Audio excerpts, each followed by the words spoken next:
International Day Against Drug Abuse and Illicit Trafficking Mari LEINANA, the evidence is clear, invest in prevention Haiba Themeda Ngashi, LAMYANBA IRAWAT Memorial Integrated Trust Limit Manipur Department of Psychiatry, Jnims Samadi IPS MSP ga PUNNA KHUTSAMNADUNA, Jnims ki conference hall da Pangthokhre Thoramaduda chief guest oina Professor Dr. KHUTSMNADUNA Singh, Medical Superintendent Jnims, President oina Professor Dr. Koizam Santibala Devi, HOD Psychiatry Department Jnims, President IPS MSP guest of honor oina Ima Laurembam Nganbi, Chief Advisor Limit Manipur and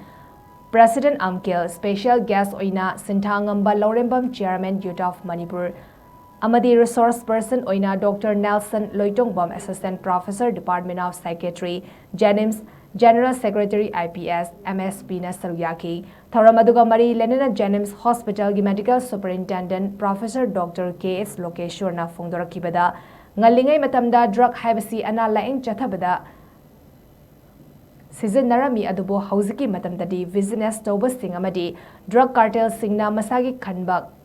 Masagi Kanaba Kara Fangnabagi Damak Drug Asi Sandalambida, Oina Season Naraktuna, Horakliba Naha Singna Drug Asi Nisa, Oina Season Naduna Aran Balambida, Chanarakli, Masigumba Mayam Asin Anoba Makalgi Leinatina Kaya Sandarok Padanatana, Horakliba Naha Singi Punsida Chowda Amangba Ama Oirakli, Masigumba Kaya Asi Tingnabagi Damak Ekoipuna Drug Po. Lana season nariba singasi thingminnaduna Jinjang Kaizang daba samas ama sembada punna thaudang lominaba mathautai haina phongdoki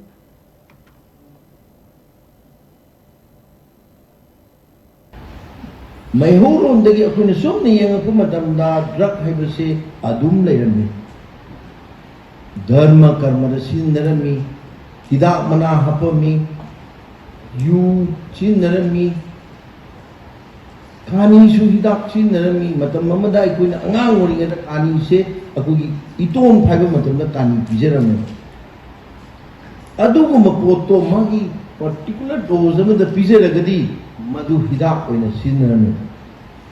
function da cultural function sin adu ko ngasi gi malem sida sathi bacha pu pire bidi businessman drug cartel mayam sida Mahaki sento kabigi damakta mahaki kana nabagi damakta mipum kudimakta misuse ta holaga adugumba abuse ta holaki aduna madugi sathi ba chaithengi nasagi resource person habigre malem sida manipur da india da toina bathokre wari lairikta loina bakta thengnabani thibangam da pai leito potni dedicated oidagadi tawanga Colombia Tokiba, China Tokiba, Opium War Tokiba, Sikopa Mayam, yes, Nasi Ekoi Madu Tokredena,